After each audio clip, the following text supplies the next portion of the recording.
আমাদের চানখারপুল ইউনিভার্সিটির অনেক বড় একটা অংশ আছে যারা মানে চানখারপুল ইউনিভার্সিটির টিমের, তারাও আর্জেন্টিনা, কিছু হচ্ছে ব্রাজিল।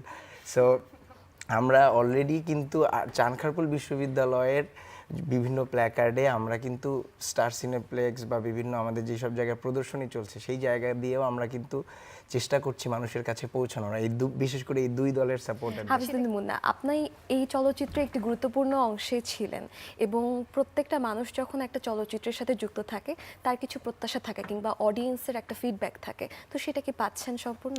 হ্যাঁ, ডেফিনেটলি আমাদের এই চলচ্চিত্রের প্রত্যাশাটাই ছিল আসলে আমরা আমাদের দেশের মানুষকে দেখাতে চাই, এবং সে কারণের জন্য কিন্তু যেটা হয় একটা চলচ্চিত্র প্রথমত হয় কি মুক্তি পাওয়ার পরে বিভিন্ন ফেস্টিভ্যালে পাঠানোর চেষ্টা করে নির্মাতারা।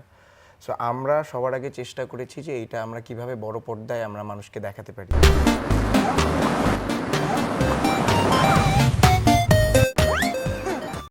এবং সেই চেষ্টারই সূত্র হিসেবে আমরা প্রথমত ঢাকা আন্তর্জাতিক চলচ্চিত্র উৎসবে এটা নমিনেটেড হয়, এবং এটা ফিপ্রিসি অ্যাওয়ার্ড, যেটা আপনি জানেন যে ইন্টারন্যাশনাল ফিল্ম ক্রিটিক অ্যাসোসিয়েশন বাংলাদেশের একটা সিনেমাকে প্রতি বছর অ্যাওয়ার্ড দেয়।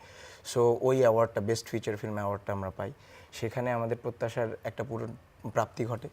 দ্বিতীয়ত যেটা বলছিল আমার ভাষার চলচ্চিত্র উৎসব, এবং সেখানেও আমরা হীরালাল সেন পদক, যেটা সেরা চলচ্চিত্রকে দেওয়া হয়, সেটা পাই। এবং তারপরে পার্টটা এখন যেটা গত 12 তারিখ বাংলাদেশের প্রেক্ষাগৃহ স্টার সিনেপ্লেক্স, সবচেয়ে বড় প্রেক্ষাগৃহ, এবং লায়ন সিনেমাসে এটা কমার্শিয়ালি মুক্তি পায়। তো এটা আমাদের এই প্রত্যাশার এই অংশে এসে আমাদের প্রত্যাশা আমাদের পূরণ হয়েছে, এবং আমরা এখন আস্তে আস্তে চাই যে সারা বাংলাদেশের মানুষ এটা দেখুক, এবং এটা তাদের মতামতগুলো আসলে আমরা জানতে চাই। এটাই আমাদের আসলে প্রত্যাশা ছিল। এবং এরকম একটা সিনেমা বানানো হচ্ছে গিয়ে আমাদের যারা নতুন প্রজন্মের নির্মাতারা আছেন তারাও আসলে এই জায়গাগুলো থেকে আমি মনে করি যে অনেক কিছু নিতে পারবে। এবং গল্প বলার যে জায়গাটা, আমাদের দেশে গল্প বলার অনেক জায়গা আছে, সেই জায়গাগুলো ভিন্নধর্মী গল্প বলা, যেটা দর্শকরা এখন পছন্দ করছে, এখনকার প্রজন্মের দর্শকরা। তো ওভারঅল এই জায়গাগুলোতে আমরা মনে করি যে আমাদের প্রত্যাশা প্রাপ্তিটা আমরা ঘটাতে পেরেছি, আর সামনেও ইনশাআল্লাহ পারবো আশা করছি।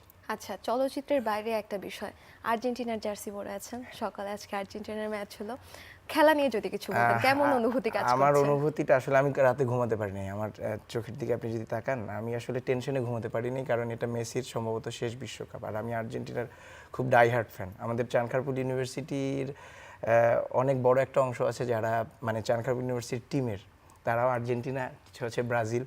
সো আমরা অলরেডি কিন্তু চানখারপুল বিশ্ববিদ্যালয়ের বিভিন্ন প্ল্যাকার্ডে আমরা কিন্তু স্টার সিনেপ্লেক্স বা বিভিন্ন আমাদের যেসব জায়গায় প্রদর্শনী চলছে সেই জায়গা দিয়েও আমরা কিন্তু চেষ্টা করছি মানুষের কাছে পৌঁছানোর, বিশেষ করে এই দুই দলের সাপোর্টারদের। সেটা কি আর্জেন্টিনার ফ্যান্ডম হয়ে নাকি না, চলচ্চিত্রের আর্জেন্টিনা ব্রাজিলের ফ্যান্ডম হয়ে দুই দলেরই ফ্যান্ডম, কারণ আমাদের এই পুরো টিমটা নিয়ে তো আমরা কথা বলি।